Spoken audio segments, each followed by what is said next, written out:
Ada koneksi dari AM? Kesempatan pagi. Tidak ada ya? Baik, yang sama-sama A. Agung? Agung MSH? Agung SSCC?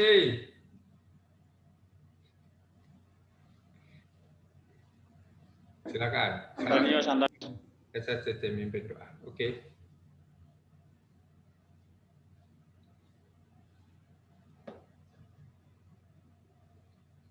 Siapa akan mimpin doa? MSH atau SSCC?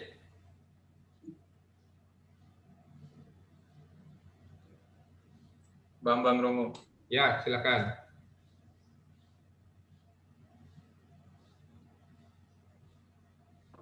OFM saja Romo. Ya, Marilah teman-teman dan Romo, mari kita berdoa dalam nama Bapa dan Putra dan Roh Kudus. Amin. amin. Ya Tuhan, terima kasih atas segala berkat-Mu, kebaikan-Mu kepada kami istirahat malam, sehingga kami bisa dalam keadaan sehat, Mak. Dan sekarang kami mau melanjutkan perkuliahan kami, berkatilah kami agar perkuliahan ini dapat berjalan sesuai dengan apa yang Engkau kehendaki. Namun yang kudus selalu kami puji kini dan sepanjang masa. Amin. Amin. Dalam nama Bapa dan Putra dan Roh Kudus. Amin. Amin. Terima kasih saudara OFM. Ya, kita akan meneruskan pembahasan yang sudah kita mulai minggu yang lalu. Untuk presensi, silakan sekali lagi teman-teman tetap berusaha untuk mengisi presensi online. Ya, itu akan ditutup baru jam 1 siang, maka masih punya banyak kesempatan. Kita hanya akan mencoba apakah dengan presensi online itu ya ada kemungkinan bagi kita untuk mengambil jalan itu, karena itu memang ya idealnya lewat situ. Kita usahakan sebisa mungkin.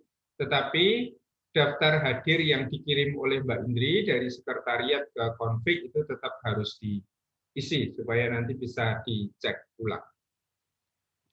Baik, kita akan melanjutkan apa yang minggu lalu sudah mulai kita bicarakan tentang Injil-Injil sinoptik ini.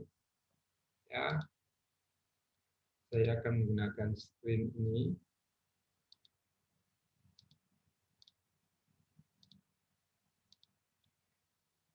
Baik, kita memiliki 3 Injil yang minggu lalu kita sebut sebagai Injil sinoptik karena bisa dibaca bersama. Sin bersama-sama, optikos itu dilihat atau dibaca. Mengapa bisa dibaca bersama-sama? Kita sudah melihat ada kesamaan pasti. Ada kesamaan susunan, ada kesamaan isi, geografinya, juga kronologinya itu sama. Bahkan juga kata-kata yang dipergunakan itu sama.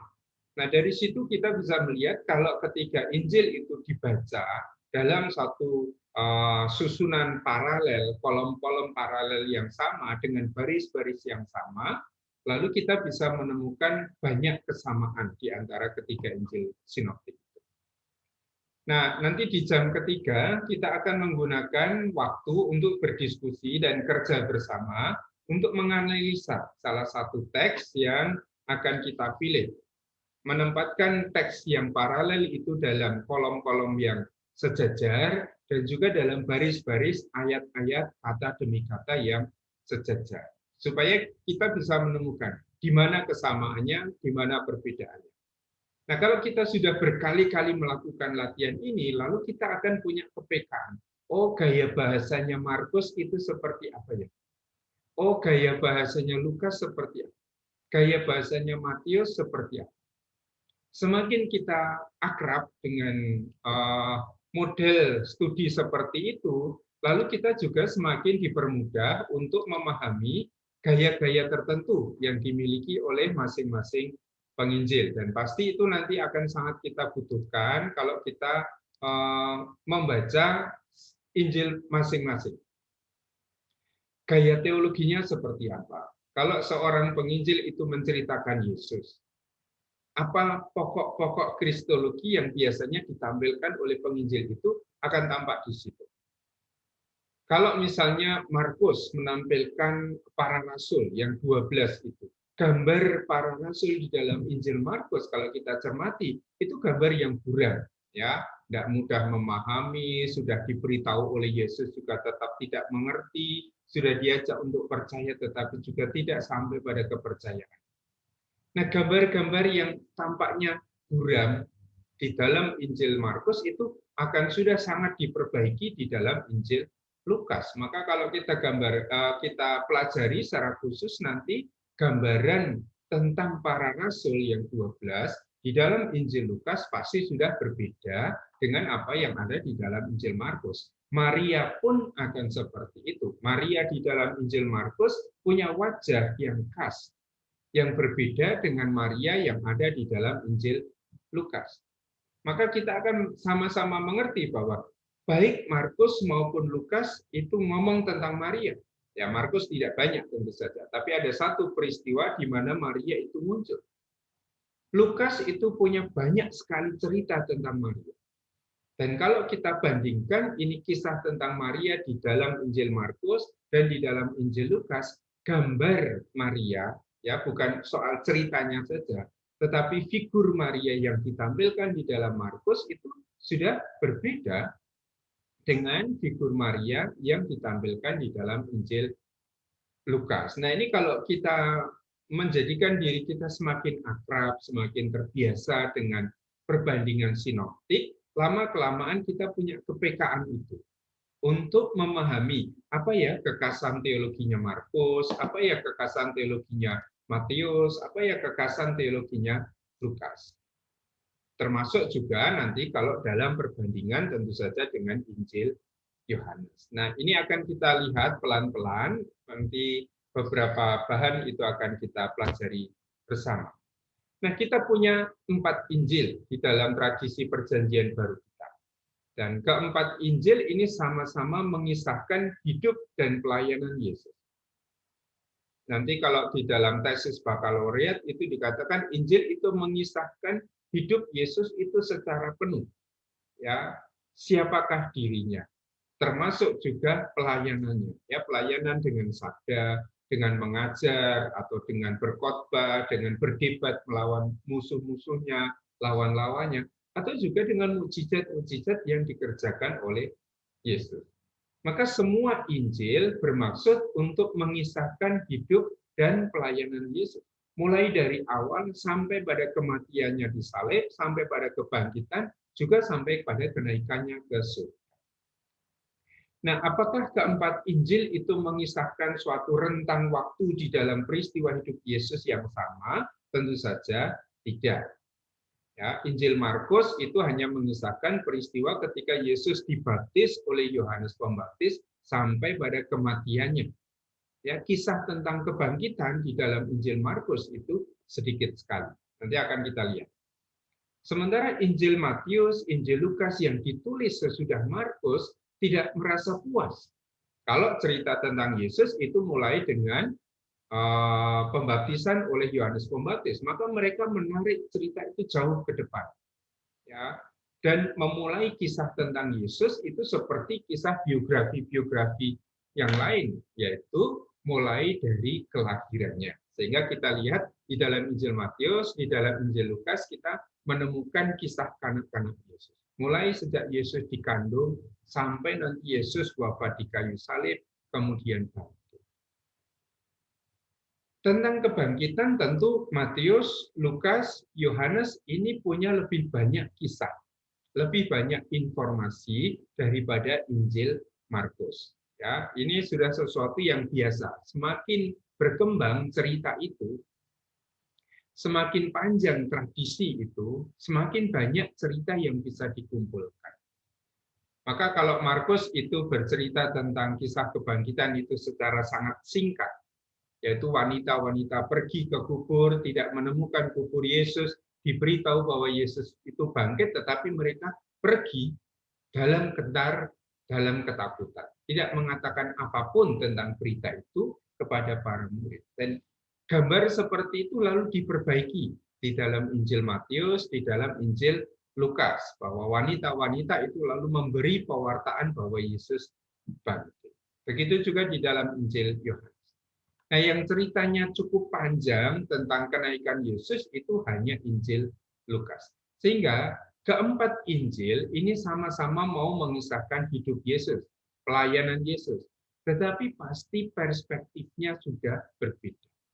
Sudut pandangnya sudah berbeda.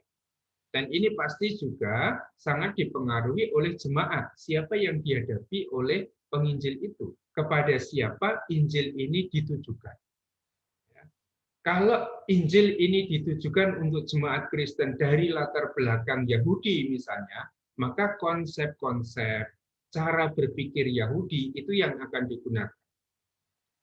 Nah, sampai sekarang banyak orang meyakini misalnya Injil Matius itu ditulis untuk jemaat Kristen, orang-orang Kristen yang berasal dari kelompok Yahudi. Maka banyak menggunakan cara berpikir Yahudi. Sementara misalnya Injil Yohanes kemungkinan besar ditujukan untuk orang-orang Kristen non-Yahudi. Jadi orang-orang Kristen dari daerah Yunani yang sudah berbudaya Yunani.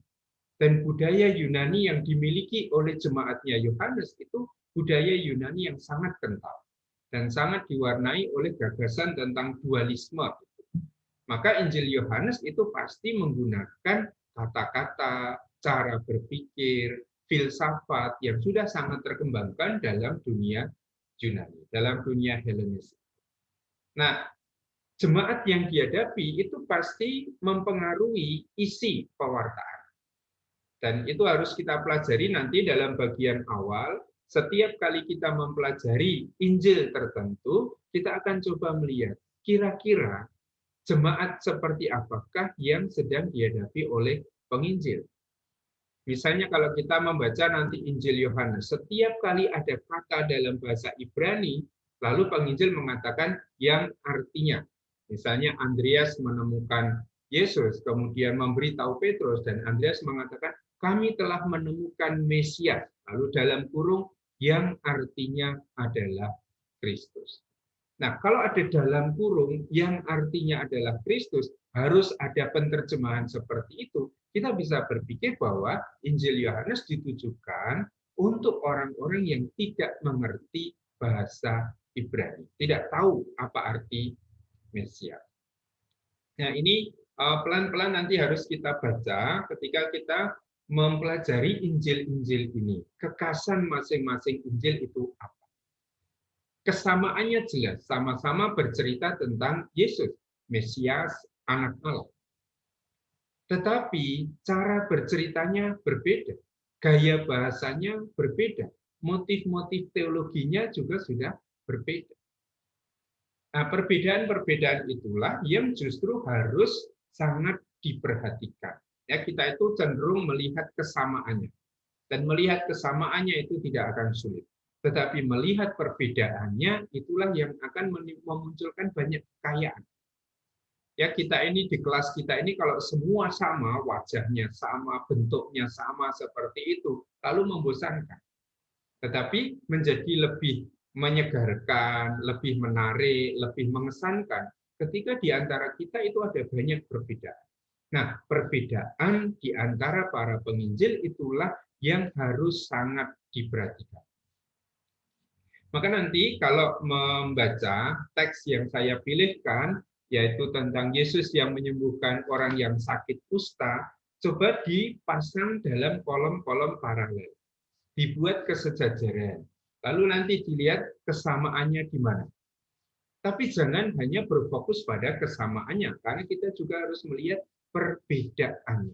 Nah, perbedaan-perbedaan di antara para penginjil itu biasanya memuat paham teologi yang berbeda. Ada maksud, ada motif teologi yang selalu tersimpan di balik perbedaan. Ya, kita ini kalau tampil biasa-biasa saja, ya tidak akan menarik banyak orang. Tetapi kalau suatu ketika itu kita tampil dengan sesuatu yang tidak biasa, maka lalu ini akan menarik, memunculkan ketertarikan dari orang. Begitu juga ketika kita membaca Injil-Injil, apa yang khas, yang berbeda dari masing-masing penginjil, itulah yang nanti harus dilihat secara khusus. Bahwa perbedaan itu membawa serta keunggulan teologi tertentu, kekhasan teologi dari masing-masing penginjil. Itu bisa kita lihat nanti.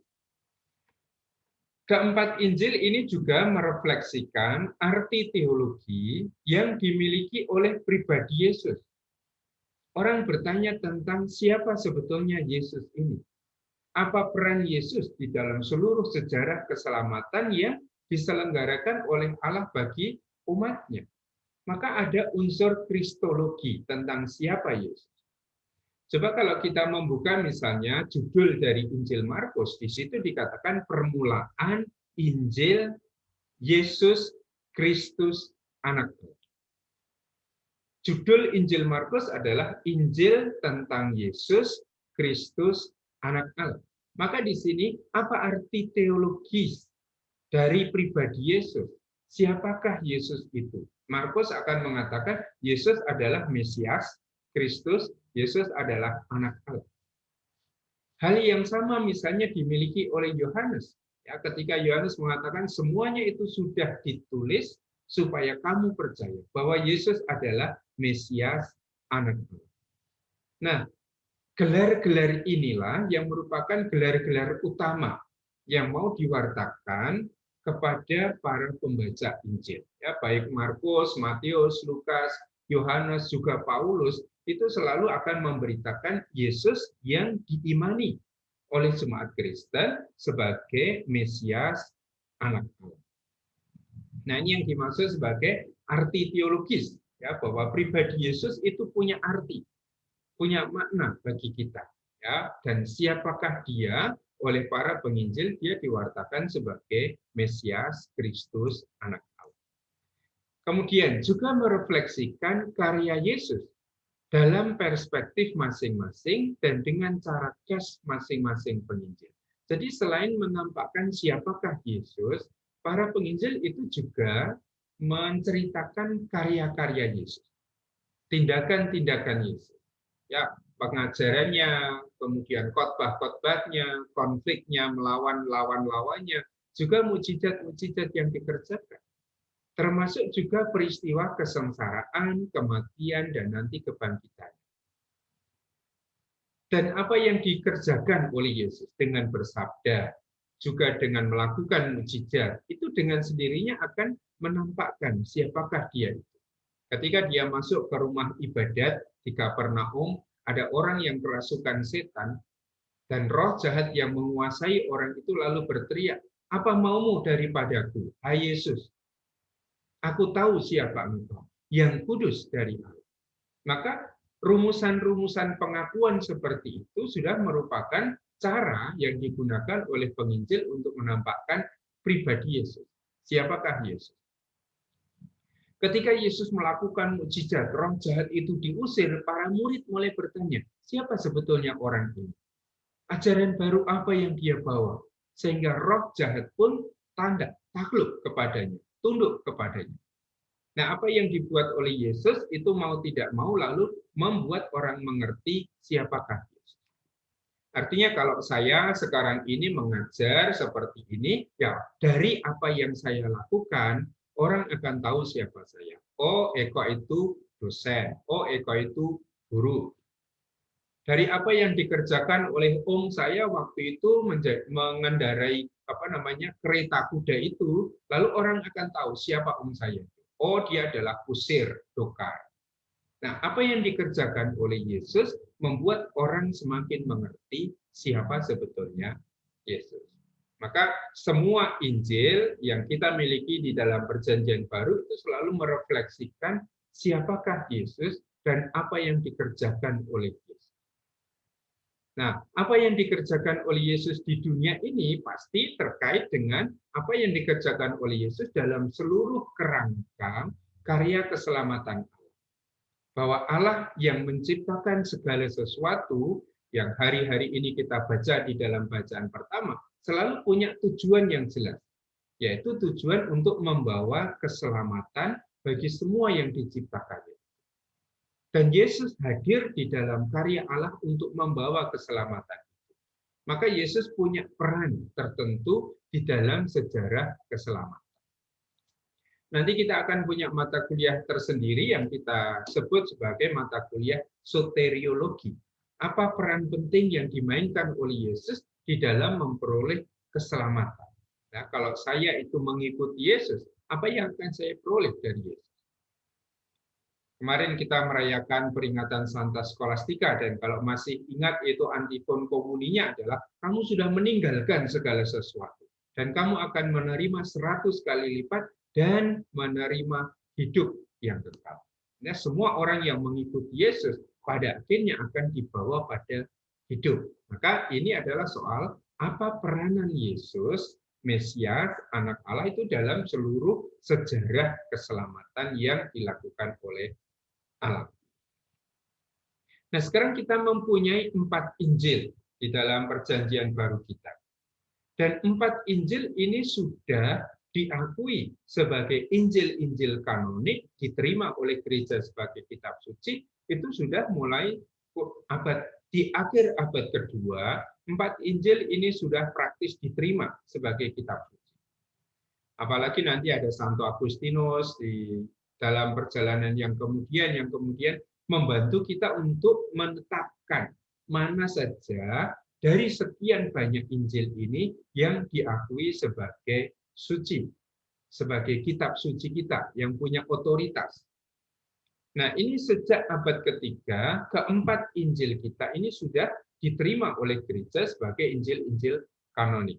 Ya, tentu sekali lagi harus diingat, selain yang 4 ini ada sekian banyak Injil, sekian banyak tulisan di dalam tradisi Kristen tentang Yesus yang tidak diterima sebagai kitab suci dalam proses yang kita kenal sebagai kanonisasi.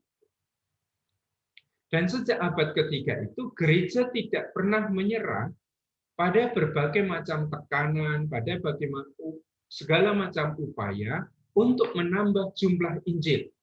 Jadi ada orang-orang yang mengusulkan Injil tertentu supaya diterima sebagai kitab suci. Tetapi gereja sejak abad ketiga ini sudah fix. 4 Injil inilah yang diterima sebagai Injil kanonik, sebagai kitab suci.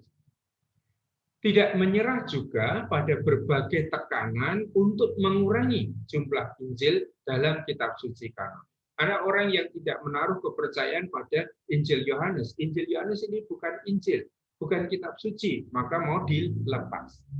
Tetapi gereja selalu teguh pada tradisi yang sudah terbangun itu.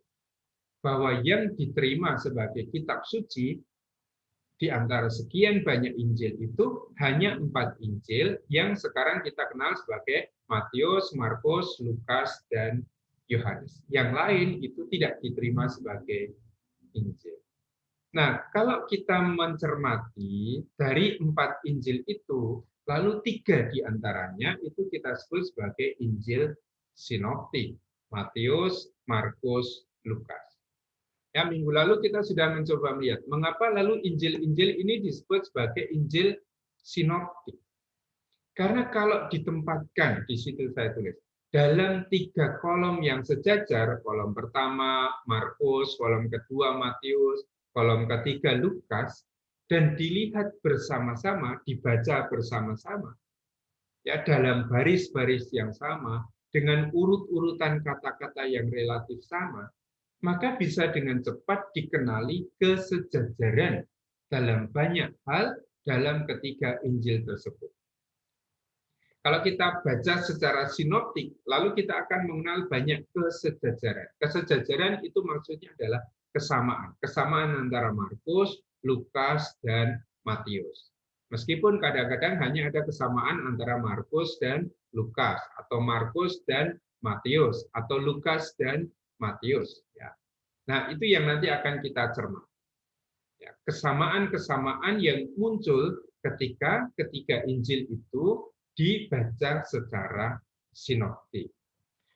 Kesejajaran itu kita temukan dalam hal apa saja? Ya, kesejajaran dalam hal isi, content, ya. Isinya sama, yaitu sama-sama bercerita tentang Yesus, tentang hidupnya, tentang pewartaannya, kata-katanya, tentang mujizat-mujizatnya, tentang sengsara dan kebangkitannya. Isinya sama. Urutan kisahnya pun sama. Ya, kalau kita baca terus bersama-sama ketiga Injil sinoptik itu, urutan kisahnya, order itu sama. Ya, dari Yesus yang bekerja di Galilea sampai Yesus yang nanti akan mengalami kesengsaraan, penderitaan, kematian di kayu salib sampai kebangkitan di Yerusalem. Nah, urutan ceritanya sama, kronologinya ini sama, urutan geografinya juga sama. Itu sudah kita cermati dan dikatakan kemarin, ya, bahwa dari utara, dari Galilea, Yesus bekerja di sekitar wilayahnya sendiri, kemudian bersama para murid pergi ke Yerusalem, ya, bekerja di Yerusalem, ditangkap, mengalami penganiayaan dan penderitaan sampai mati di salib. Maka urutan geografis ceritanya itu sama. Bahkan kata-kata yang digunakan itu juga sama. Nah, ini hanya bisa kita mengerti kalau kita banyak latihan, ya, membedakan satu perikop yang paralel di dalam Markus, Matius, Lukas. Nanti minggu depan lagi ambil satu teks lagi, dibedakan lagi, dibandingkan lagi. Lalu mulai kita punya kepekaan untuk melihat kesamaannya di mana, perbedaannya di mana.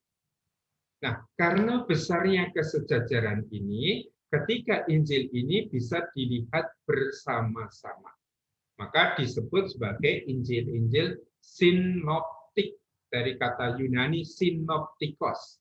Sin itu bersama-sama, ophtein, ophthalmos, ya, ophthalmos itu mata, nah, optikos itu dilihat. Maka kalau kita mengartikan secara mudahnya, sinoptik itu berarti dilihat bersama-sama. Disebut sebagai Injil sinoptik karena bisa dilihat bersama, dibaca bersama, dalam satu urutan kisah yang sama, dalam satu urutan geografi yang sama, bahkan juga kata-katanya itu di banyak tempat itu sama. Ini mengapa disebut sebagai Injil-Injil sinoptik. Nah, ketika ketiga Injil ini ditempatkan dalam kolom-kolom paralel, akan ditemukan kesamaan yang begitu besar. Tetapi juga ditemukan perbedaan-perbedaan dalam beberapa bagian. Nah, saya memberi catatan tadi, kesamaannya itu banyak, tetapi juga perbedaannya itu banyak. Dan jangan kita hanya berpusat pada kesamaannya, tetapi selalu juga memberi perhatian penuh pada perbedaan. Mengapa perbedaan itu harus diberi perhatian penuh? Karena disitulah kekhasan penginjilnya. Ada teologi yang khas, ada renungan, ada refleksi yang khas tentang Yesus, tentang para murid, tentang jemaat, tentang iman Kristiani. Maka semakin kita jeli melihat perbedaan, kita semakin punya banyak jalan untuk mengenali kekhasan masing-masing penginjil. Nah, ada kesamaan yang sangat banyak, ada juga perbedaan-perbedaan. Maka sekarang kita yang mempelajari Injil-Injil sinoptik itu punya pertanyaan. Nah, pertanyaan ini yang disebut sebagai problem sinoptik. Pertanyaannya adalah bagaimana kita menjelaskan kesamaan dan perbedaan di antara ketiga Injil sinoptik. Bagaimana kita menjelaskan mengapa Matius ini sama dengan Markus, sama dengan Lukas? Mengapa suatu ketika Markus sama dengan Matius tetapi berbeda dari Lukas? Mengapa suatu ketika Markus sama dengan Lukas tetapi berbeda dari Matius? Atau juga mengapa suatu ketika Lukas itu sama dengan Matius dan berbeda dari Markus? Sehingga kita menjelaskan mengapa menjadi sama, mengapa menjadi berbeda. Ini yang dirumuskan sebagai problem sinoptik. Maka nanti kalau ditanya problem sinoptik itu apa? Problem sinoptik adalah pertanyaan tentang bagaimana kita bisa menjelaskan kesamaan dan perbedaan dalam ketiga Injil sinoptik. Oke, ini hal pemahaman dasar. Sebelum saya melanjutkan ke kemungkinan-kemungkinan jawaban atas problem sinoptik itu. Apakah ada pertanyaan atau hal yang perlu diklarifikasi lebih dahulu? Silakan. Kalau ada pertanyaan.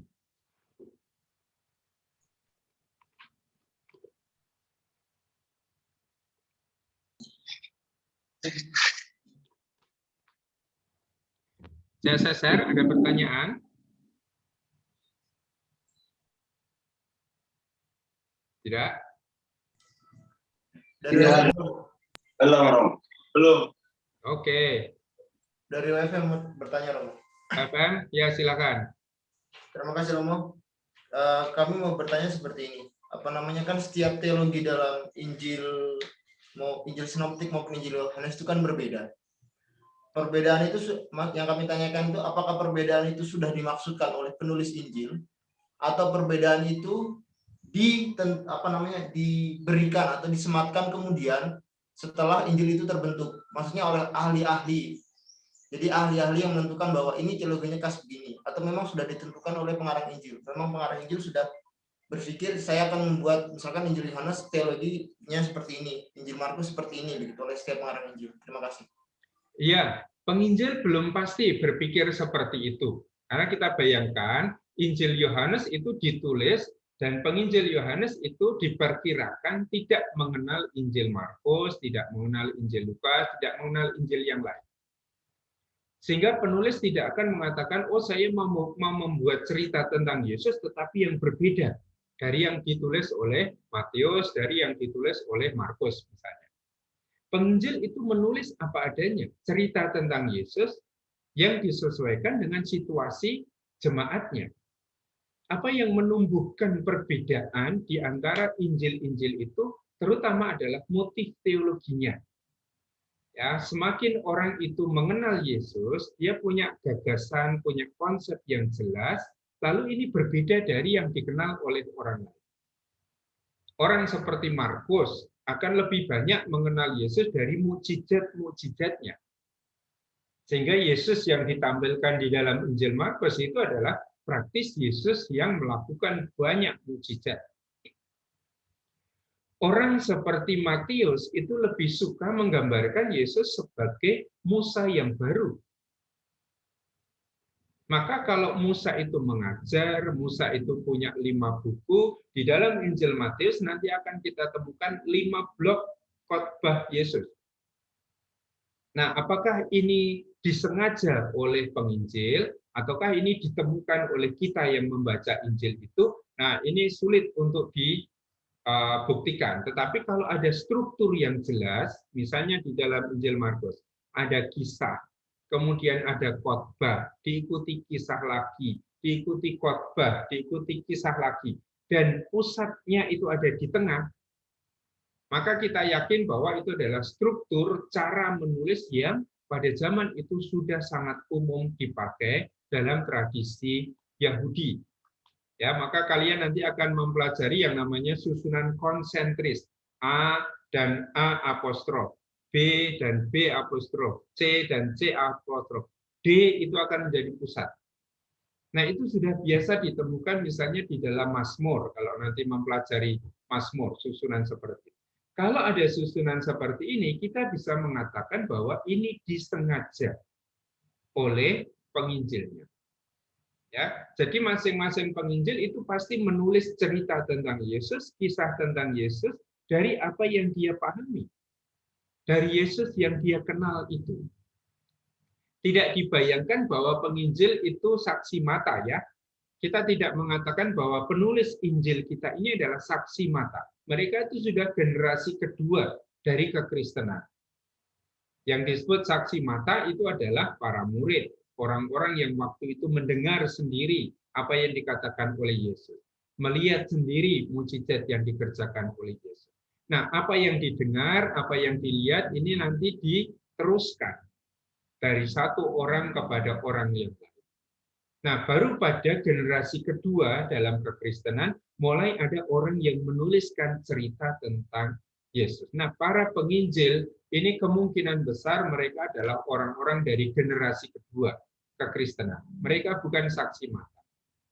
Nah, apa yang mereka dengar, apa yang mereka pahami dari pewartaan itulah yang kemudian membentuk pengenalan mereka akan Yesus. Siapa Yesus?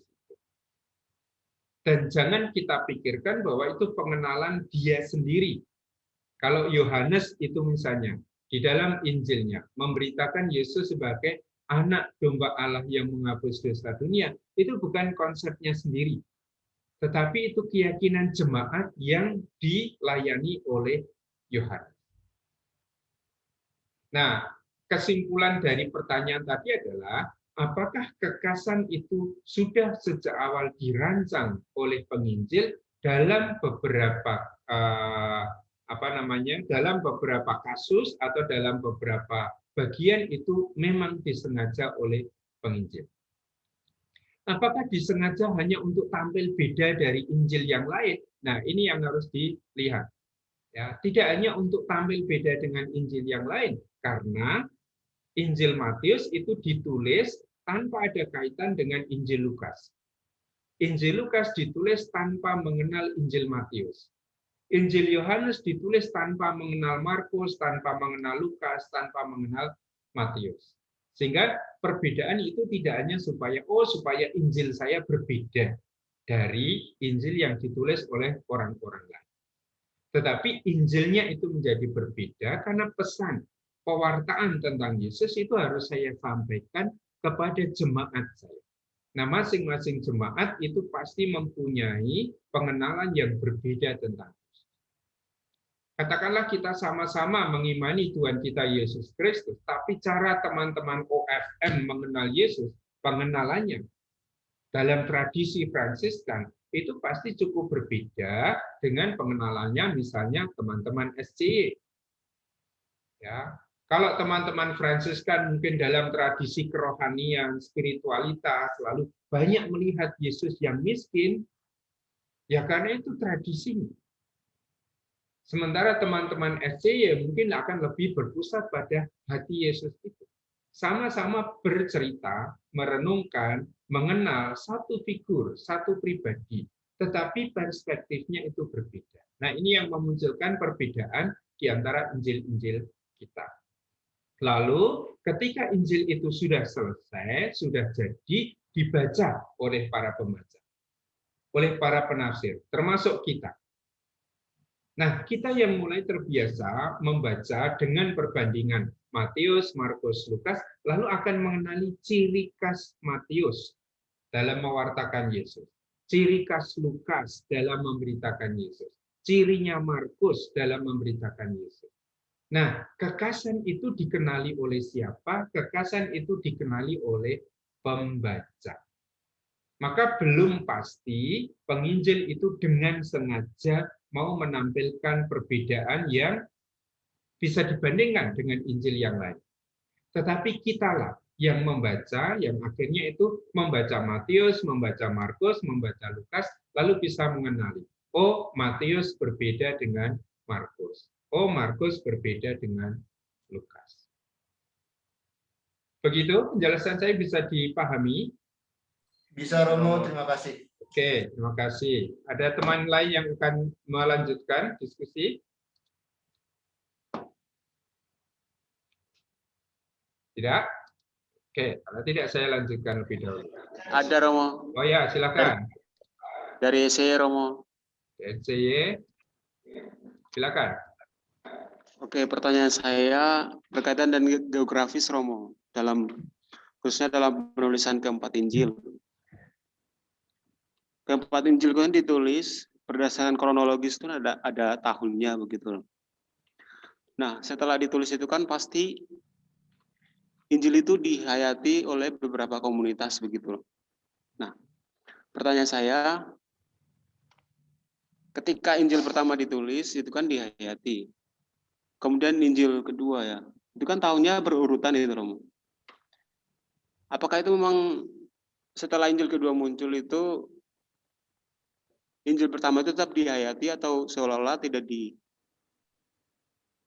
dipublikasikan, maksudnya kayak tidak diwartakan ke beberapa wilayah atau keluar ke komunitas untuk mewartakan ke komunitas lain begitu. Apakah terjadi proses seperti itu pada saat itu atau bagaimana? Iya, pasti terjadi proses seperti itu. Ya, Markus itu menulis Injilnya untuk jemaatnya. Ya, katakanlah ini jemaat Markus, ada jemaat Lukas, ada jemaat Yohanes, ada jemaat yang lain. Seperti juga surat-surat Paulus itu ditulis untuk jemaat tertentu. Nah, kalau Markus sudah menulis Injilnya ini lalu diserahkan untuk jemaatnya itu, maka akan dibaca oleh komunitasnya itu. Dan ada orang di dalam komunitas yang kemudian akan menyalin Injil. Maka disebut sebagai manuskrip. Ya, karena ditulis dengan ditulis dengan tangan. Akhirnya ada salinan dari semula satu Injil, saya potong ya. Dari semula satu Injil, lalu sudah ada salinan dari Injil ini. Ingat sejak awal, apakah Injil yang ditulis tulisan yang ada di sini sama persis dengan yang ada di teks aslinya? Tidak. Pasti tidak. Dalam bagian-bagian tertentu itu ada salah tulis, salah memahami kata, salah baca, sehingga teks yang asli sudah berbeda dari teks salinannya. Karena ini tidak di-print, tetapi ditulis dengan tulisan tangan. Nanti ada orang lain lagi yang menyalin lagi. Sehingga ada sekian banyak salinan. Nah, salinan-salinan inilah yang kemudian dibaca oleh komunitas yang lain. Dan di komunitas yang lain itu, salinan itu mungkin akan disalin lagi. Dan itulah cara yang ditempuh oleh orang zaman itu untuk mengedarkan suatu tulisan. Kalau sekarang orang menulis buku, dimasukkan ke percetakan, misalnya percetakan akan mencetak langsung, misalnya dalam 2000 buku, lalu diedarkan. Itu zaman sekarang. Tetapi dalam tahap-tahap penulisan Perjanjian Baru, satu tulisan akan disalin oleh yang namanya skriba, para penyalin kitab suci itu. Kemudian diedarkan ke komunitas lain. Di komunitas lain akan digandakan lagi, disalin lagi, diedarkan. Maka ketika Injil-Injil yang lain itu muncul, Injil yang pertama ditulis itu tidak berhenti beredar. Ya, Injil ini akan selalu beredar. Dan justru karena beredar di banyak tempat, lalu tulisan-tulisan kita yang 4 ini diterima sebagai kitab suci. Masih ingat ketika mempelajari proses kanonisasi, apa kriteria supaya satu tulisan itu diterima sebagai Injil? Ada beberapa kriteria itu. Satu tulisan itu akan dengan cepat diakui sebagai Injil, sebagai kitab suci kalau apa? Teman-teman tahu enggak? Ya? Banyak dibaca atau universal. Universal. Artinya diterima oleh sekian banyak komunitas. Kalau satu tulisan itu hanya dikenal di SCY, tidak dikenal di MSA, tidak dikenal di AM, tidak dikenal di seminari tinggi, ya itu hanya berlaku untuk SCY. Tidak akan diakui sebagai kitab sucinya kita, jemaat Kristen. Sehingga Injil seperti, bayangkanlah, Injil Markus sudah ditulis, sudah beredar ke banyak tempat. Lalu muncul Injil Matius, ditulis, beredar ke banyak tempat. Lukas ditulis, Yohanes ditulis, beredar ke banyak tempat. Ketika ada Injil yang baru, Injil yang lama itu tidak berhenti digunakan. Maka tetap digunakan. Dan justru karena tetap digunakan di banyak tempat, lalu keempat Injil itu akhirnya diterima sebagai kitab suci. Begitu ya, Frater. Jadi tidak berarti bahwa setelah ada Injil yang baru, lalu Injil yang lama itu tidak digunakan lagi atau ditinggalkan. Tidak, tetap beredar sampai nanti mulai abad ketiga itu gereja sudah memilih. Dalam proses kanonisasi itu 4 Injil yang diakui sebagai Injil kanonik. Oke, jelas yang saya maksudkan?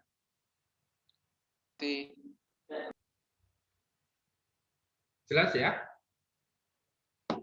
Baik, masih ada yang lain? Saya Romo. Ya. Tadi disampaikan bahwa Markus itu kan tadi tidak menyinggung mengenai kelahiran dan langsung dimulai dengan pembaptisan. Ini dari teman mana ya? MSR. Oh, FM. MSR Romo. Ya. Tadi berkaitan dengan sinoptik, itu apakah penulisnya selalu berpikir untuk mengembangkan tulisannya Romo? Maksudnya begini, tadi Markus langsung menyampaikan tentang pembaptisan tidak ada kelahiran, sedangkan lalu Matius dan Lukas itu dimulai dengan kelahiran. Ya, apakah itu menjadi tanda bahwa ada perkembangan tulisan gitu Romo, dalam artian ada suatu hal yang ini dikembangkan oleh penulis setelah Markus yang tertua itu Romo. Terima kasih Romo. Iya, ya. Itu pasti bagian dari kebiasaan kita. Ya, kita itu kalau bercerita semakin lama akan semakin lengkap atau akan semakin berkurang. Lengkap Romo. Ya, kalau kita itu bercerita tentang suatu peristiwa tertentu, semakin lama itu ceritanya akan semakin lengkap. Ya, itu naturalnya seperti itu. Orang akan berusaha menambah detail tertentu yang membuat cerita itu semakin jelas. Sehingga kalau misalnya Markus masih merasa perlu untuk bercerita hanya Yesus yang usia 30 sampai Yesus yang wafat dan bangkit. Berarti rentang waktu kira-kira 3 tahun lah dalam hidup Yesus. Markus merasa cukup itu saja yang saya wartakan tentang Yesus. Tapi kan cerita tentang Yesus ini diteruskan ke banyak orang, dari 1 tahun ke tahun yang lain, dari satu generasi ke generasi yang lain. Sehingga informasi tentang Yesus itu selalu bertambah. Dan kecenderungan orang ketika menuliskan suatu kisah tertentu tentang hidup seseorang selalu akan ditambah. Dan akhirnya cerita itu menjadi semakin utuh, semakin lengkap. Dan itu kita temukan kecenderungan itu misalnya kalau Injil Markus mulai dari Yesus umur 30 tahun dibaptis oleh Yohanes, maka Matius dan Lukas menarik jauh lebih ke depan. Yaitu ketika Yesus itu dikandung oleh ibunya. Dan itu bisa kita perkirakan kalau begitu itu Matius dan Lukas pasti ditulis sesudah Markus. Ya. Jadi dalam tahap proses penulisan Injil, semakin Injil itu lebih muda, ditulis paling belakang, informasi tentang Yesus itu juga semakin lengkap. Bisa kita lihat itu Injil Yohanes. Injil Yohanes itu Injil yang teologinya itu paling terkembangkan. Injil Yohanes itu Injil yang paham kristologinya itu katakanlah itu kristologi yang paling atas. Ya, kalau Markus itu pasti kristologinya masih kristologi yang sangat dasar. Yesus itu siapa toh? Yesus itu Mesias. Mengapa dia Mesias? Karena dia diurapi oleh Allah. Menjadi anak Allah. Mengapa Yesus itu anak Allah? Karena dia taat kepada Bapaknya. Dan itu gagasan tentang Mesias yang umum. Dia itu anak Allah karena dia taat kepada Allah. Dalam tradisi Yahudi itu yang dipahami. Tetapi Matius dan Lukas tidak puas. Oh, Yesus itu anak Allah bukan hanya karena dia taat kepada Allah, tetapi karena dia dikandung dari Roh Kudus, dilahirkan dari Allah. Maka kan renungannya sudah berkembang. Tetapi kalau Matius dan Lukas hanya mengawali dari Yesus yang dikandung oleh ibunya dari kuasa Roh Kudus, Yohanes itu menarik cerita tentang Yesus jauh sekali ke depan. Tidak hanya mulai Yesus dikandung oleh ibunya, tetapi pada mulanya. Bahkan itu pada zaman sebelum penciptaan. Ketika Yesus masih ada dalam rupa Sang Sabda yang bersama-sama dengan Allah. Nah, ini kecenderungan yang sangat umum. Kita pun kalau mendengar sesuatu, mendengar cerita, mendengar berita, kita mau menceritakan, pasti kita tambah. Dan maksud penambahan ini adalah supaya ceritanya itu menjadi semakin jelas. Itu yang bisa kita lihat. Maka penginjil-penginjil itu semakin merenungkan hidup Yesus, semakin juga akan menambah detail-detail cerita yang membuat orang semakin mengenal siapa itu Yesus. Artinya, supaya cerita tentang Yesus itu semakin lengkap, semakin bisa dimengerti. Begitu. Masih ada yang lain?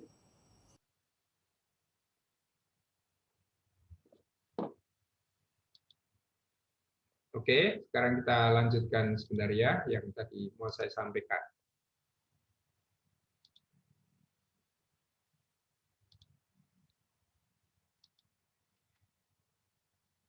Nah, kalau problemnya adalah bagaimana kita menjelaskan kesamaan dan perbedaan dalam ketiga Injil sinoptik, lalu dalam perjalanan studi sinoptik muncul 3 hipotesa ini. Mengapa ada kesamaan, mengapa ada perbedaan?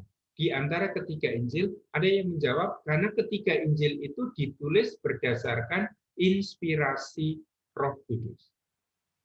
Nah, karena ditulis berdasarkan inspirasi Roh Kudus dan Roh Kudusnya sama, maka muncul banyak kesamaan di antara Injil-Injil sinoptik. Ya, ini jawaban yang pertama. Injil-Injil sinoptik mempunyai banyak kesamaan karena sama-sama ditulis atas inspirasi Roh Kudus. Oke, ya, saya harap ini kita diskusikan lebih dahulu. Kalau kita mengatakan Injil-Injil sinoptik itu sama dan berbeda karena sama-sama ditulis berdasarkan inspirasi Roh Kudus, di mana kelemahan pendapat ini? Siapa bisa melihat kelemahan pendapat ini? Hipotesis ini sama-sama ditulis berdasarkan inspirasi Roh Kudus, sehingga ada kesamaan dan ada perbedaan di antara ketiga Injil. Apa kelemahan pemikiran seperti ini?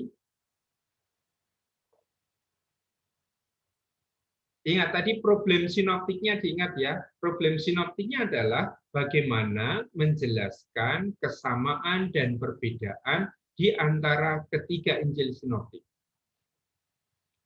Lalu jawaban yang pertama ini, kesamaan dan perbedaan di antara ketiga Injil sinoptik muncul karena ketiganya ditulis berdasarkan inspirasi Roh Kudus. Apa problem dari jawaban ini? Ya.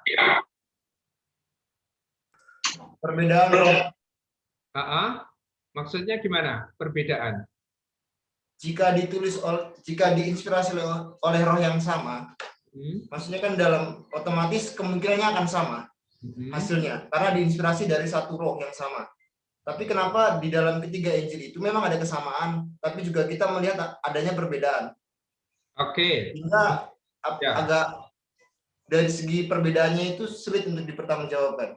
Oke, disitulah pokok persoalannya.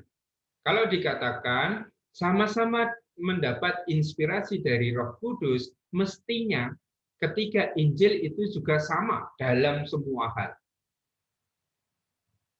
Tetapi kenyataannya tidak sama dalam semua hal. Matius itu jauh lebih panjang daripada Markus. Apakah itu artinya ketika ngomong memberi inspirasi pada Markus itu Roh Kudus itu ya irit, hemat sekali? Dia lebih cinta pada Matius sehingga lebih banyak informasi diberikan kepada Matius. Maka argumentasi tentang Roh Kudus, inspirasi Roh Kudus hanya bisa digunakan untuk menjawab tentang kesamaan di antara ketiga Injil. Tetapi tidak pernah bisa menjawab mengapa ketiga Injil itu berbeda. Ya. Kalau dalam hal kesamaan, ketiga Injil itu sama karena inspirasi Roh Kudus yang sama, oke. Tetapi masalahnya, mengapa ada perbedaan di antara ketiga Injil ini?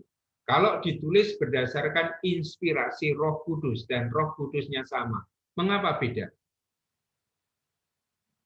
Coba lihat, kalau di dalam Injil Lukas, siapa yang menerima berita gembira tentang kelahiran Yesus?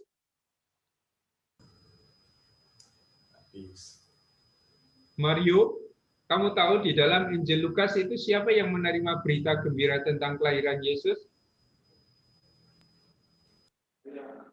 Mario tidur deh. Mario sedang membaca Injil Lukas, jadi ya. Di dalam Injil Lukas, coba siapa tahu, siapa yang menerima berita bahwa Maria akan mengandung?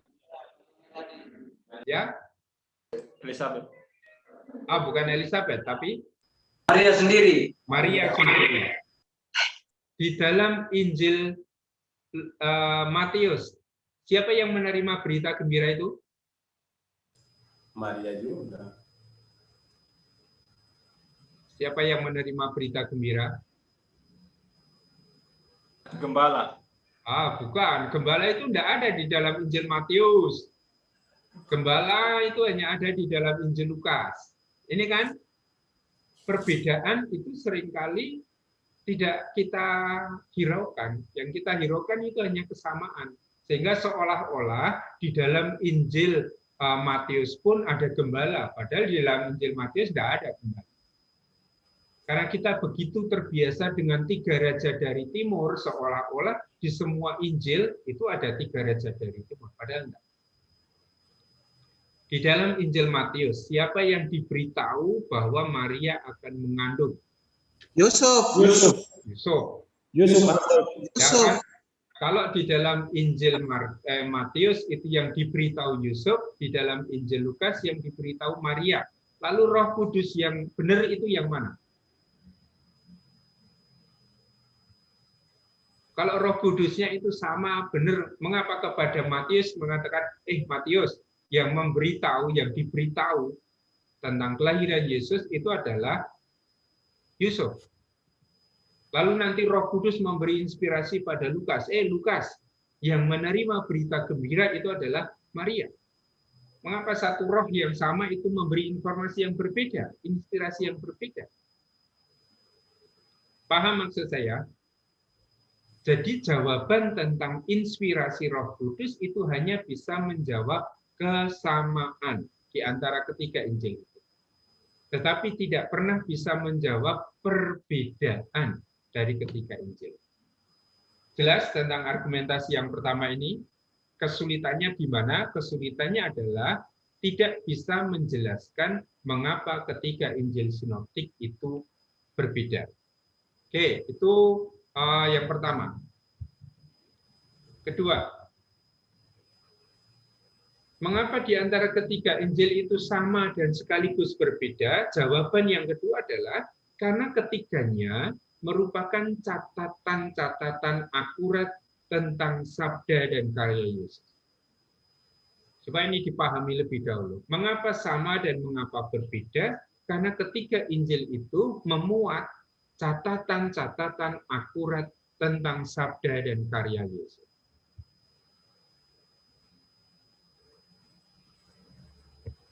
Memuat catatan-catatan akurat tentang sabda dan karya Yesus.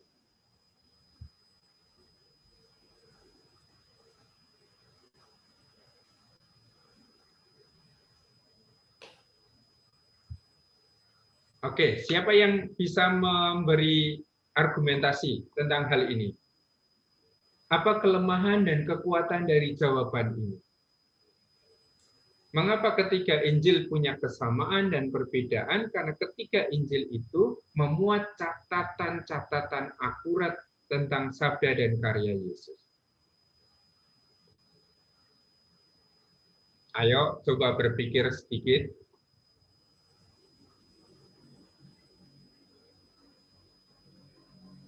Teman-teman MSA, apa jawabannya? Argumentasinya gimana?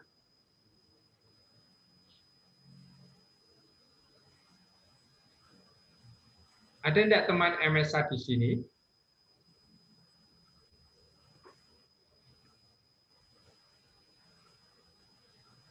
Yang Mamiri Romo. Ya, silakan. Ya, kalau ini nomor 2 kebalikannya dari yang tadi, tidak Ya. bisa menjawab pertanyaan pernyataan yang menyangkut kesamaan dari ketiga Injil. Karena kalau catatan akurat pasti akan ditanyakan kenapa di Injil ini berbeda dengan Injil yang satu, begitu, Romo. Oke, jadi kesimpulannya jawabannya sama dengan tentang inspirasi Roh Kudus atau enggak? Tidak, Romo. Kalau yang inspirasi Roh Kudus tadi hanya bisa menjawab kesamaan. Kalau yang ini hanya bisa digunakan untuk menjawab bahwa ini ketiga Injil ini berbeda karena fakta-faktanya nyatanya kalau misalnya kita bilang ini fakta catatan tentang fakta sabda, kenapa ada perbedaan di antara ketiga Injilnya itu, Romo? Nah, justru itu yang menjadi inti jawaban kita. Kalau kita mengatakan ketiga Injil sinoptik dituliskan berdasarkan catatan-catatan akurat, mestinya ketiga Injil sinoptik itu sama atau tidak? Sama, Romo. Mestinya sama. Tetapi ternyata di dalam ketiga Injil sinoptik itu juga ada perbedaan-perbedaan. Kalau begitu, mungkin catatannya itu yang tidak akurat, sehingga ada perbedaan-perbedaan itu. Ya, dan argumentasi ini tidak bisa diterima. Karena pada masa Yesus mengajar, tidak ada para murid yang langsung mencatat apa yang diajarkan oleh Yesus. Tidak ada murid yang langsung mencatat apa yang dikerjakan oleh Yesus. Mujizat-mujizat Yesus. Nah, dalam pengantar perjanjian baru pasti sudah dipelajari itu ya. Tahap pertama itu pasti tahap tradisi lisan. Sabda Yesus, mujizat Yesus itu diteruskan dari satu orang kepada orang yang lain dengan cara lisan. Dengan sabda, dengan kata-kata. Baru dalam tahap lama sesudahnya, apa yang semula diwartakan secara lisan itu mulai ditulis. Sehingga tidak bisa dikatakan bahwa Injil-Injil itu memuat catatan-catatan akurat tentang Yesus. Sekarang coba lihat. Ini saya ngomong seperti ini. Yang ngomong adalah satu orang. Tetapi teman-teman AM di situ ada berapa? Ada 9, katakanlah begitu. Sama-sama mendengar apa yang saya katakan di sini. Apakah catatan kalian sama? Beda, Romo. Pasti berbeda. Meskipun duduk satu deret itu sama-sama memperhatikan, yang dicatat pasti berbeda. Maka tidak bisa kita mengatakan bahwa Injil itu ditulis berdasarkan catatan-catatan akurat. Oh, ada kepala satu lagi toh, saya tidak lihat di situ. Ya, catatan akurat itu hanya bisa menjelaskan kesamaan, tetapi tidak pernah bisa menjelaskan perbedaan. Jadi argumentasinya sama dengan inspirasi Roh Kudus. Hal yang kedua adalah pada zaman Yesus tidak ada murid, tidak ada saksi mata yang langsung membuat catatan. Tidak pernah ada informasi itu. Maka yang ditulis itu sama persis dengan yang terjadi atau tidak?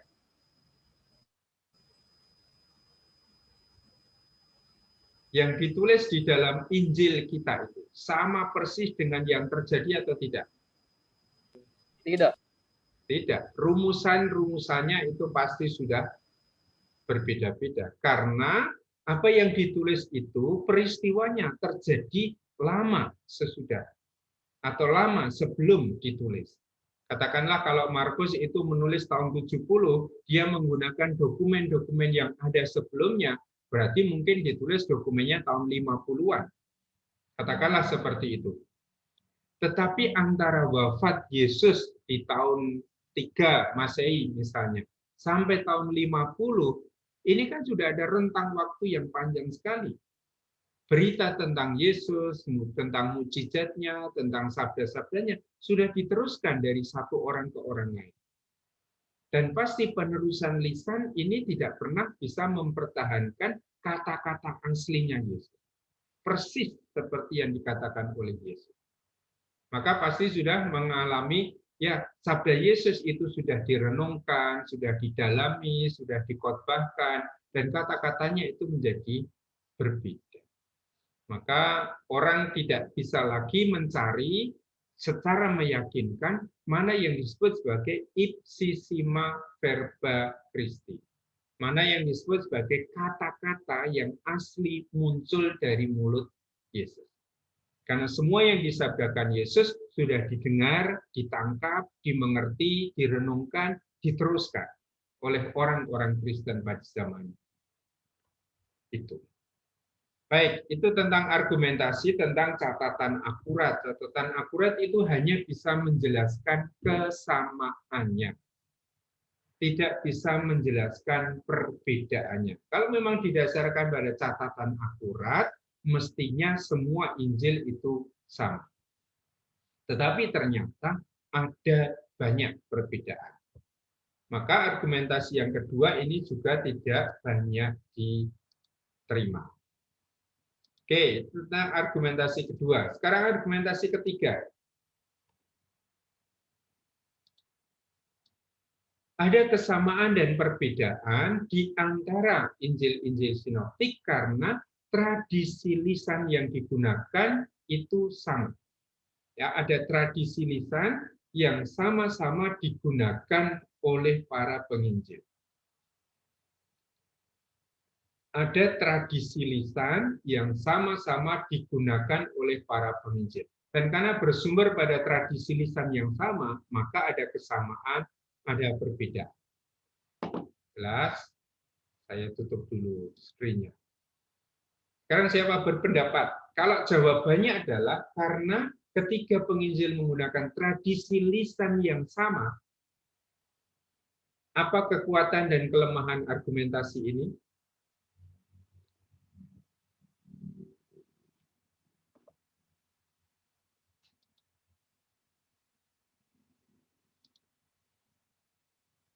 Teman MSA? Yes, dimungkinkan ada perbedaan dan kesamaan, Rom. Maksudnya gimana? Artinya tradisi yang sama, tradisi lisan, tapi bisa saja dikisahkan secara berbeda dan juga sama. Berbedanya itu di rumusan kalimat, tetapi inti persoalannya atau kisah itu sama. Oke. Kalau pakai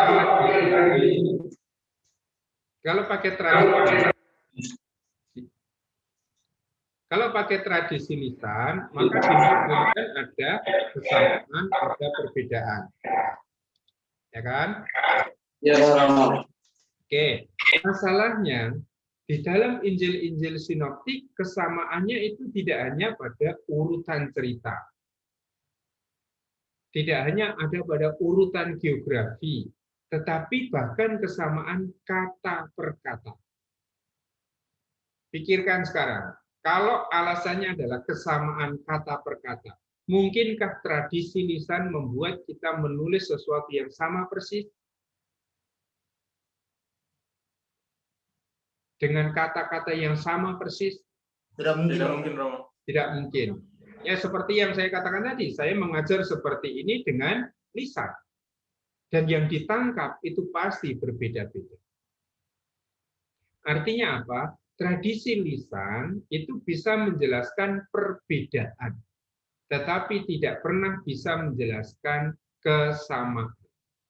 Mengapa ketiga Injil itu sama, bahkan sama kata demi kata? Ya, kalau dua argumentasi awal, inspirasi Roh Kudus, catatan-catatan akurat ini hanya bisa menjelaskan mengapa mereka sama, tidak bisa menjelaskan mengapa mereka berbeda. Argumentasi yang ketiga ini justru sebaliknya. Tradisi lisan itu hanya bisa menjelaskan mengapa mereka berbeda, tetapi tidak bisa menjelaskan mengapa mereka sama. Bisa ditangkap maksudnya?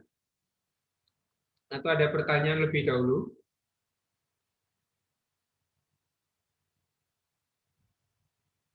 Oke, kalau ini kita pahami, lalu kita bisa mengatakan kesamaan dan perbedaan itu tidak muncul dari tradisi lisan. Sekarang kita paham, kalau sampai kesamaan kata per kata, dan itu terjadi di banyak tempat, kita bisa mengatakan kesamaan itu muncul karena Injil itu ditulis saling memahami. Artinya begini, ketika seseorang menulis satu Injil, Matius misalnya menulis Injilnya, dia menggunakan Injil yang lain. Dia menggunakan dokumen yang lain. Dia tidak hanya menggunakan, sebentar, saya supaya jelas ya. Sebentar.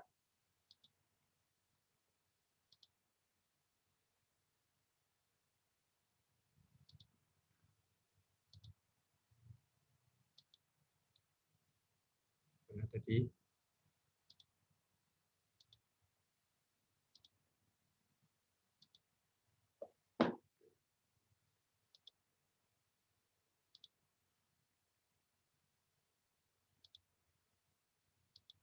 Ya, ini yang disebut tradisi lisan.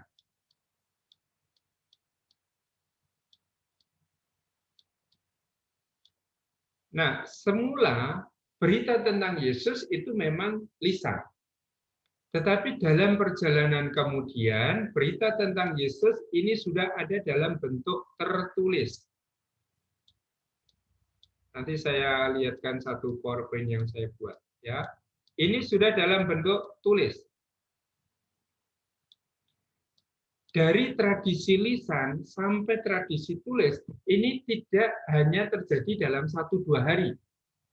Ya, tetapi dari lisan menuju tulisan itu terjadi berpuluh-puluh tahun. Sehingga tadi saya katakan, apa yang oleh Yesus disampaikan secara lisan itu didengar, ditangkap, dimengerti, direnungkan, dan baru diteruskan. Beberapa puluh tahun kemudian baru ditulis. Nah, mulai ada orang yang menulis ini. Dan siapa yang menulis cerita tentang Yesus yang cukup lengkap, katakanlah di sini, katakanlah orang yang namanya Markus. Lalu ada orang lagi, katakanlah yang namanya Matius, menuliskan cerita yang cukup lengkap tentang Yesus. Ada lagi tulisan yang disebut sebagai Injil Lukas.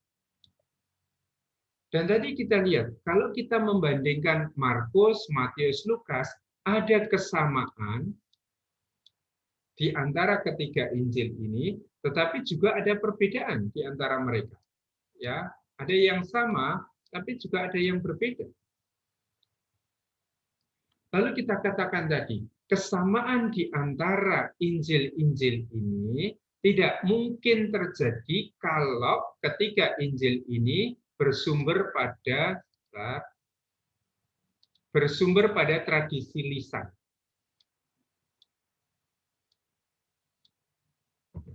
Karena dari satu tradisi lisan yang sama, hasilnya pasti berbeda-beda. Ya, maka kesamaan itu hanya mungkin kalau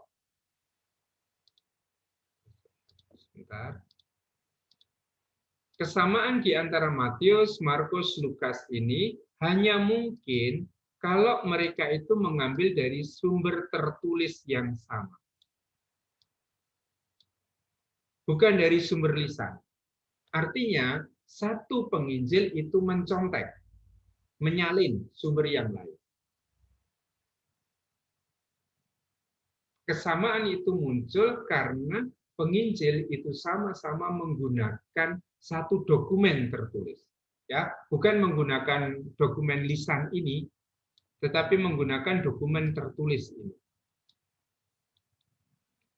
Nah, karena sama-sama menggunakan dokumen yang tertulis, lalu ada sampai pada kesamaan kata per kata. Kalau dari dokumen lisan, lalu itu tidak pernah bisa menjelaskan mengapa ada kesamaan kata per kata. Nah, ini untuk pengantar. Nanti kita akan masuk dalam latihan-latihan kecil dan itu akan membuat kita mengerti kesamaannya itu seperti apa tuh. Sampai bisa dikatakan sama kata demi katanya itu seperti apa. Tentu yang kita gunakan sekarang adalah Alkitab kita. Artinya itu terjemahan bahasa Indonesia. Kalau kita mau mencermati teks sinoptik yang sebetulnya kita harus mencermatinya dalam teks yang ini, yang berbahasa Yunani ini, harusnya ikut ini. Karena yang namanya terjemahan itu pasti sudah berbeda dari teks aslinya. Maka kalau kita mau lebih cermat, ya memang nanti kita menggunakan teks yang Yunani. Nah, di dalam beberapa sinopsis yang ada di perpustakaan kita, teks Yunani-nya dicantumkan di situ, bersama dengan teks berbahasa Inggris tentu saja. Tapi kita akan bekerja lebih dahulu dengan teks berbahasa Indonesia. Nanti di jam ketiga kita melatih bersama dengan satu teman di konflik, ya, buat berempat atau bertiga gitu, lalu membuat catatan-catatan itu tentang kesamaan dan perbedaan. Ya, jadi kesamaan itu hanya mungkin kalau mereka itu menggunakan catatan tertulis. Ya, lanjut. Ya. Ini salah satu hipotesanya. Mengapa Matius, Lukas, dan Markus itu sama? Pengandaiannya adalah karena satu atau dua penginjil menggunakan Injil yang lain. Kalau di dalam hipotesis ini yang disebut hipotesis Crispa. Arah panah ini, kemana anak panah ini menuju, itu artinya Matius itu Injil yang pertama, yang kemudian digunakan oleh Lukas. Kesimpulannya apa? Lukas bisa sama dengan Matius karena Lukas mencontoh Matius. Karena Lukas mengambil kata-kata cerita di dalam Injil Matius. Kemudian Markus. Markus ini bisa sama dengan Matius karena Markus mengambil teks Matius. Nah, ketika Markus mengambil dari Matius, lalu Markus sama dengan Matius. Suatu ketika Markus itu sama dengan Lukas. Maka berarti Lukas ini digunakan oleh Markus untuk menuliskan Injil. Nah, ini yang oleh Crispa dijadikan sebagai hipotesa untuk melihat hubungan antara ketiga Injil ini. Ya, bahwa Matius itu adalah Injil yang pertama kali ditulis, kemudian disalin oleh Lukas. Ya, digunakan oleh Lukas untuk menulis Injilnya. Kemudian Matius itu juga digunakan oleh Markus. Markus itu juga digunakan oleh Lukas. Dan hubungan inilah yang membuat kita bisa memahami bahwa di antara ketiga penginjil sinoptik itu yang satu atau dua itu menyalin dari sumber yang lain. Satu atau dua itu maksudnya, kalau dalam hal ini, ketika Lukas sama dengan Matius, berarti Lukas memakai Injil Matius. Kata-kata dari Injil Matius itu dipakai oleh Lukas. Ketika Markus itu sama dengan Matius, lalu dipakai. Injil Matius itu dipakai oleh Markus. Ketika Markus, Matius, Lukas itu sama, itu karena Markus mengambil dari Matius, Markus juga mengambil dari Lukas. Nah, ini hipotesis yang minggu depan masih akan kita pelajari secara khusus. Maka teks yang nanti akan saya bagikan di dalam LMS itu adalah pembahasan tentang hipotesis awal. Ya, tentang hipotesis Crispa, yang kedua tentang hipotesis dua sumber. Nah, itu bahan yang akan kita gunakan untuk minggu yang akan datang. Nanti saya tunjukkan dan saya berikan di LMS. Lalu sekarang dalam jam ketiga kita akan membaca bersama-sama dalam kelompok-kelompok kecil di konflik masing-masing Injil Markus bab 1 ayat 40 sampai 45. Markus bab 1 ayat 40 sampai 45. Dan di bawah judul itu, Yesus menyembuhkan seorang yang sakit kusta, lalu ditunjukkan paralelnya di mana. Cerita yang ada di Markus 1, 40 sampai 45 terdapat juga di Matius 8, 1 sampai 4. Ada juga di Lukas 5, 12 sampai 16. Nah, tugas kalian sekarang adalah membaca teks ini secara sinoptik. Caranya gimana? Lihat di contoh yang saya berikan di teks yang kemarin ada. Ya.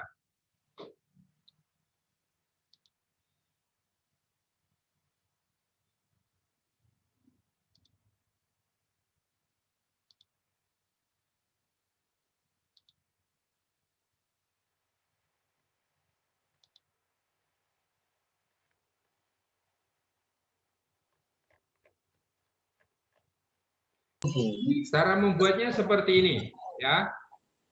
Buat 3 kolom paralel, Markus, Matius, Lukas. Lalu dari ayat pertama, coba dibuat bagan-bagan paralel seperti ini, di mana sama itu ditulis dalam baris yang sama. Di sini misalnya, di Lukas ada kemudian, tapi Matius tidak punya, Markus tidak punya, maka dikosongkan baris itu. Artinya hanya Lukas yang punya kata kemudian. Lalu ada sekeluarnya dari. Di dalam Lukas ada ia meninggalkan, Matius tidak punya. Maka ya sudah ditulis saja. Yang sama adalah Markus dan Lukas. Meskipun kata-katanya itu berbeda, tetapi idenya sama. Keluar, pergi, meninggalkan. Lalu ada yang sama, rumah ibadat itu. Lukas juga punya rumah ibadat itu. Matius tidak punya, biarkan saja. Nah, tugas Anda hanya membuat seperti itu. Bagan-bagan paralel, Matius, Markus, Lukas. Atau mau Markus, Matius, Lukas juga tidak masalah. Lalu dari ayat pertama sampai ayat terakhir itu disusun. Ya, di mana kesamaannya, di mana perbedaannya.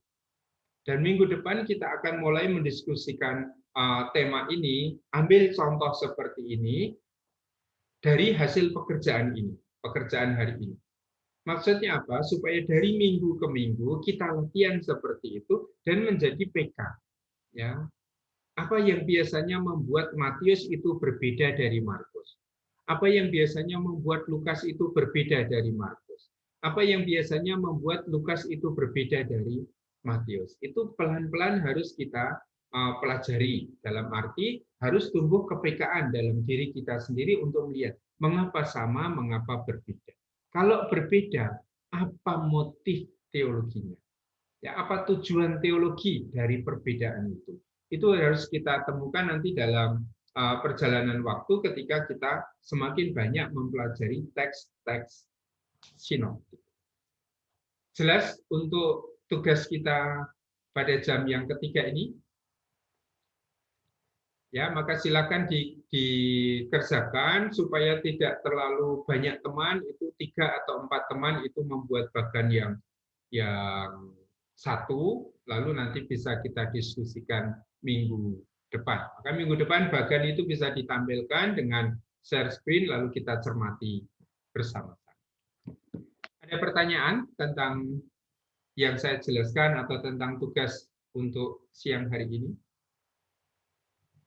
Ya, seperti yang saya katakan minggu lalu, saya hanya akan ambil 2 jam pelajaran, lalu sampai jam 9 atau 9:15, sesudahnya itu digunakan untuk kelompok.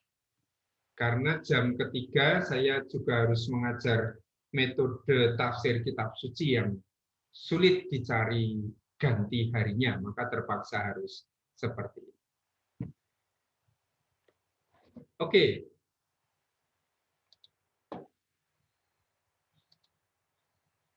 Masih ada yang akan ditanyakan? Saya Romo, MSA. Ya, silakan. MSA, Romo. Ya. Tadi di slide ini Romo menjelaskan bahwa dalam Injil Sinoptik itu sehingga bisa sama karena ada penulisan yang disalin secara tertulis dari satu dokumen. Ini saya lihat dalam slide itu banyak dari Injil Lukas dan Injil Markus itu banyak mengambil dari Injil Matius.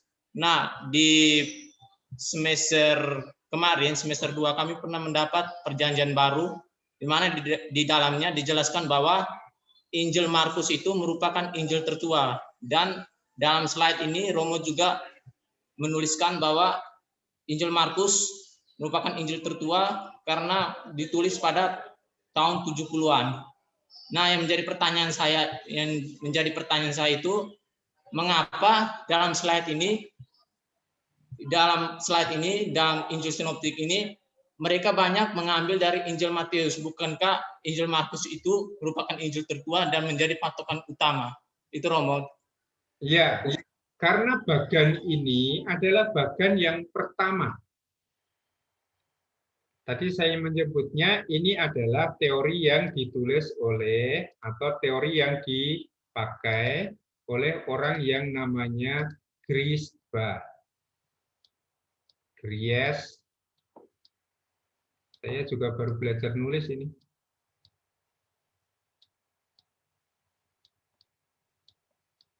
Ini bukan satu-satunya teori, ya. Ini hanya salah satu teori. Teori yang lain, nah kalau Griesbach ini teorinya memang Matius itu Injil yang pertama. Tapi kemudian teori Griesbach ini dicermati, dipelajari lagi, diuji lagi.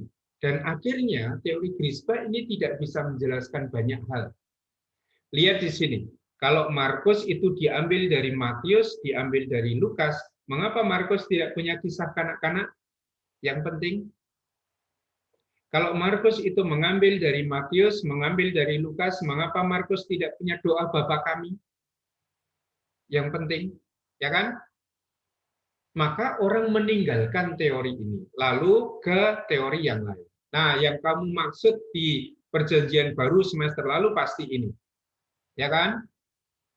Injil Markus menjadi Injil yang tertua yang digunakan oleh Matius, yang digunakan oleh Lukas. Ini yang disebut teori dua sumber.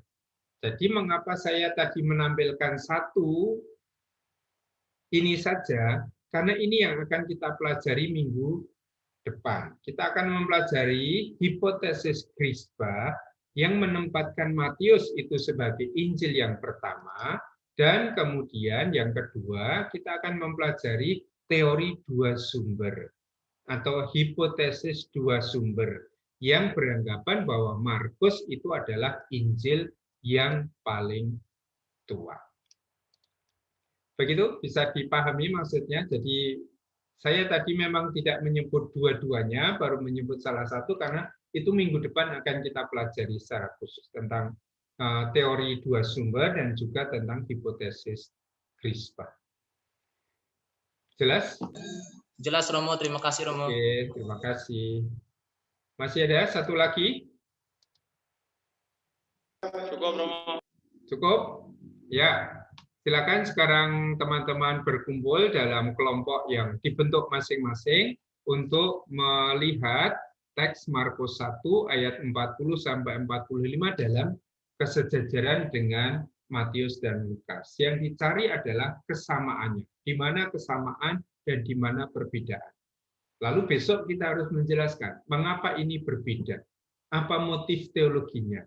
Ya, apa maksud yang dimiliki oleh pengarang sehingga ini menjadi berbeda.